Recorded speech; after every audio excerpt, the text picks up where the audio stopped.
Hey y'all, this is Tyler from O.T.R.Outdoors. As you can hear, Riley's over there. Madison was out with us earlier. She went and took a nap.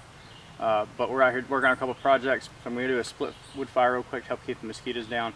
Just get a fire going and then get some punky wood on it. Get some smoke going to help them off. So I'm going to use had a big beech limb that fell out of a tree. Typically beech does not split very well with an axe, or if you're batoning it and using your knife. I got my same baton from yesterday. Like I said, this stuff does not generally split very well. So what I did was I just took the top of that branch and broke it off, and this is the very top of this piece here. So we're going to try and get some of this split down.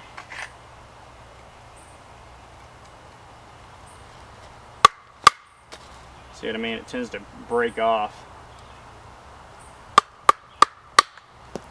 Hi, Dad. Alright. There's a decent piece.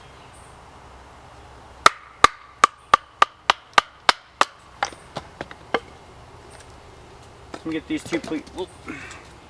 two pieces split down some, and I'll bring you back.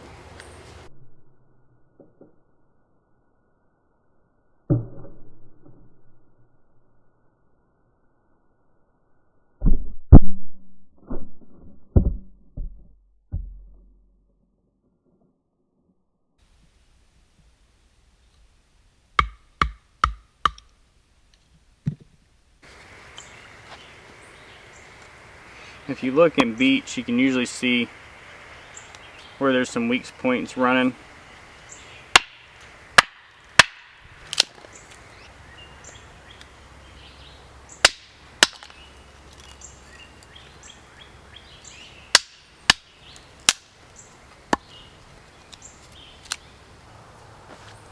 Alright y'all, so I got most of this broke down. I'm just trying to work through and get my small pieces here. I got a couple of them knocked out already. Like I was saying with beech, it tends to break up a lot, and some people are going to ask, well, why did you use beech knowing that it's not going to split well?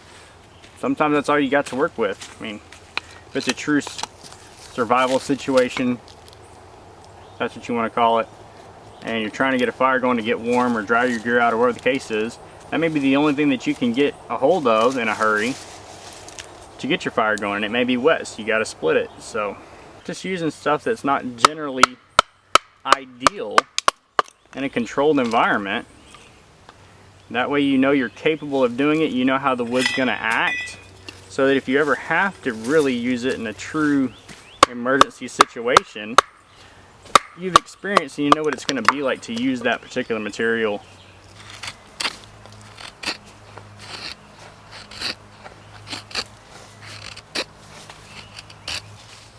Alright y'all, so to get this started with, I'm going to use a big handful of super dry pine needles. And we're going to do a log cabin style fire. The nice thing about a log cabin style fire is it gets you a good hot bed of coals really quickly. And most people use it for cooking. I'm not going to use it for cooking today. I'm actually going to use it, grab it here. I'm going to make some char here in a minute. So I got my char tin out and some natural char. I'll go over what all's going to go in it here in a minute. So we're going to use pine needles, and then we're going to use some curls from our some curls or feather sticks or shavings, whatever you want to call them, and then we'll get it going. My really small stuff that I broke down is a little short, so what I'm going to do is take this piece and set it across. It's a bigger piece. Once I get my shavings going, then stack it across here. So I'll move this out of the way. Get a handful of shavings set over here close to me.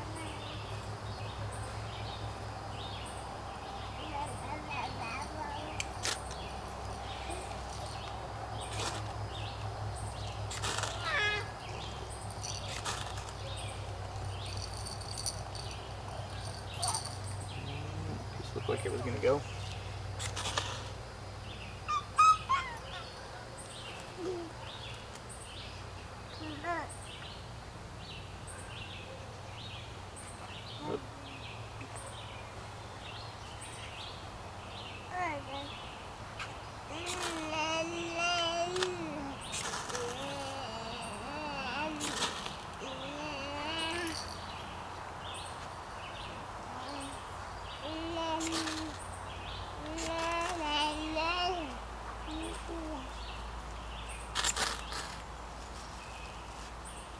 we go.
The problem with using beech is you can't get super small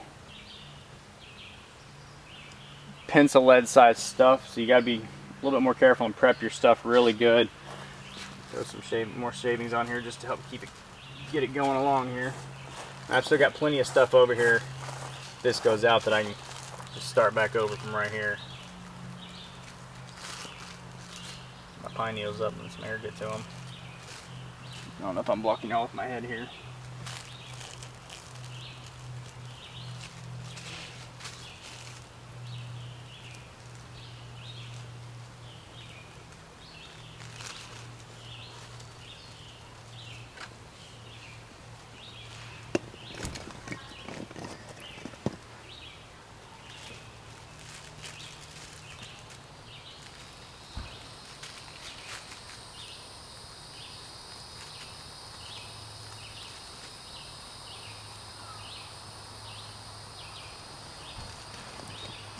Grab some of our bigger stuff here.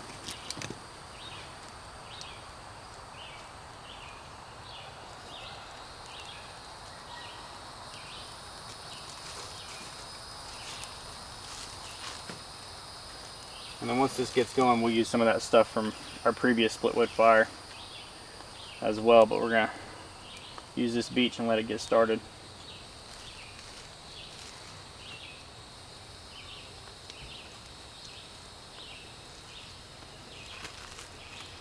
We'll let that get going for a minute.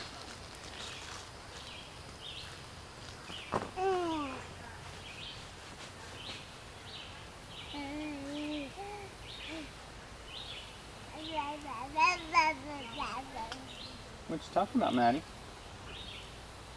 I don't know if your microphone's picking it up or not, but Maddie's over there jabbering.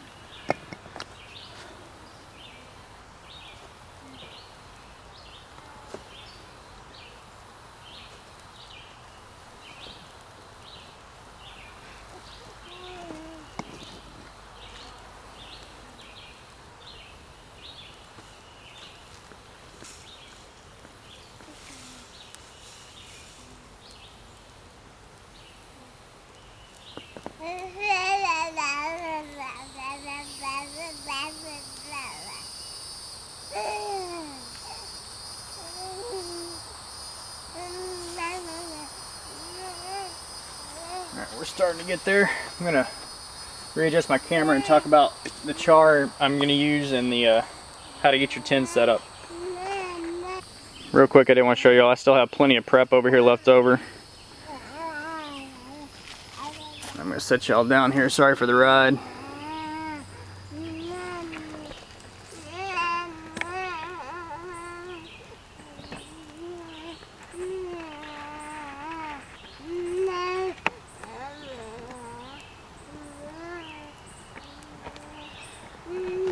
See the bright yellow thing in the background? There's one of those caution kids things. My daughter likes to use it as a door. So now we're definitely going good. We're almost even with the back of the fire reflector. There you go, we're about even with the top of the fire reflector now. Actually, I'm gonna turn this off and back up a little bit so I can sit down there next to the fire so you can see what I'm talking about with my materials. Alright, so I added some fuel to the fire here. I'll add one more piece here. It seems a little damp. Still using that log cabin style. Talking about our tin. I've just got an empty Outdoors tin. So I'm gonna get my Swiss Army knife out here. Take my awl, poke a hole in the top.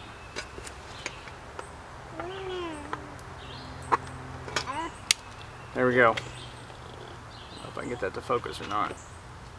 Right there you can see the hole. So the material we're working with that we're going to char today is when I was busting this beach up, I found a couple pieces of punk wood in one end. And then previously, so we got some punk wood. Set it off to the side here. I got my turtle shell. Super bushcrafty using my turtle shell, you know. I got some fat wood. Then I've got some cedar bark that I processed down the other day. And some of that tulip poplar from that big piece day before yesterday. So we're gonna do all those. We got punk wood, tulip poplar bark, and some cedar bark. I don't know what happened there. For some reason my camera shut off on its own. I don't know what all y'all heard. So there's my hole. Right there, you can, I don't know if y'all can pick that up on there or not. Put my hole in there in my tin. And then on the bottom half, I've got cedar bark in the top half. I have tulip poplar, and I'm gonna put the punk wood right in the middle. Make sure your tin's not gonna open while it's in the fire. I'm gonna take that bigger piece and see if I can break it in half here. There we go. There's our char tin. Full of our char. We're gonna take it.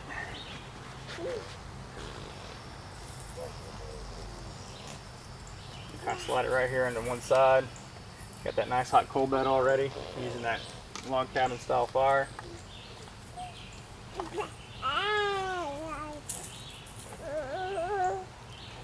I'm gonna leave it where I can kind of see my hole. So the char, what you're doing is you're blocking the oxygen off from getting to that material. Basically, you're creating charcoal essentially.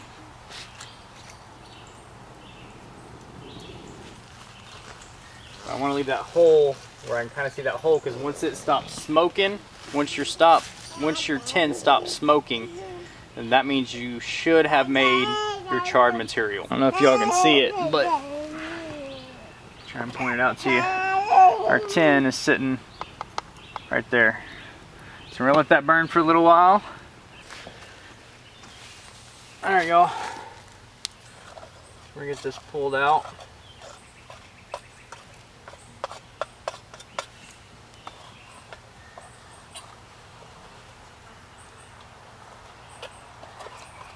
Let it cool off the rest of the way.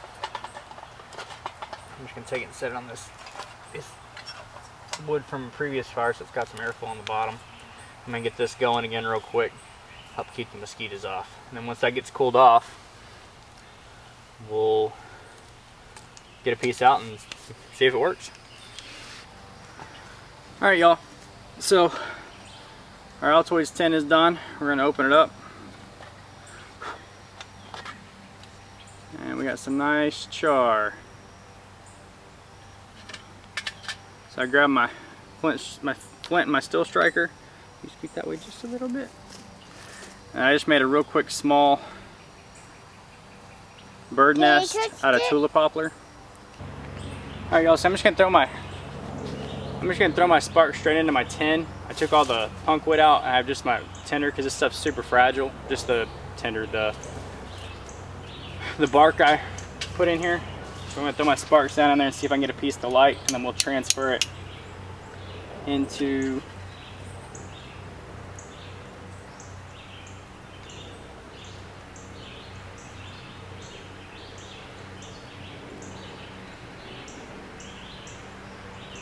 a bird nest.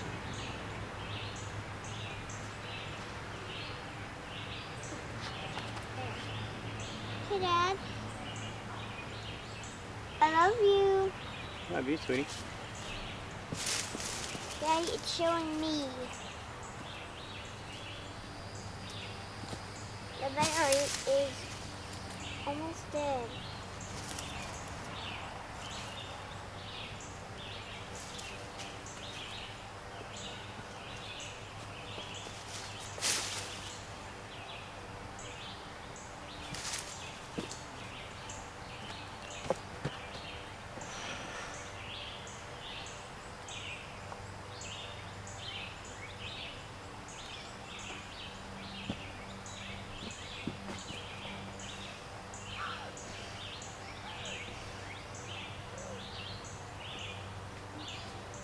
There we go. So, just something real small, show that it's viable. Get this out before I set the leaves on fire. So there you go. There's your, so that'll be the end for this video. I'm working on a couple other projects, like I said earlier. So we did a split wood fire with beech, not the best. We talked about using a log cabin fire lay to get your good coals, lots of coals really quickly. And then we charred some natural tinder. So I'm gonna get these other projects knocked out real quick and I'll get to you with those. Remember, there's always a storm coming. Keep your powder dry, your axe to your knife sharp, and an eye on your back trail. We'll see y'all next time.